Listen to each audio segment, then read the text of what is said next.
El jefe de la investigación egipcia sobre las causas del siniestro del avión ruso en el Sinaí el 31 de octubre ha anunciado que se sigue investigando el ruido de una explosión en las cajas negras. Al mismo tiempo ha afirmado que todavía no se puede determinar la causa de la desintegración del avión.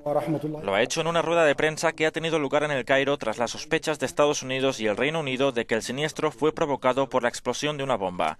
El avión de la compañía rusa Metrojet, fabricado en 1997, volaba desde la localidad egipcia de Sharm el-Sheikh a la ciudad rusa de San Petersburgo. Las 224 personas que iban a bordo, la mayoría de ellas rusas, perdieron la vida.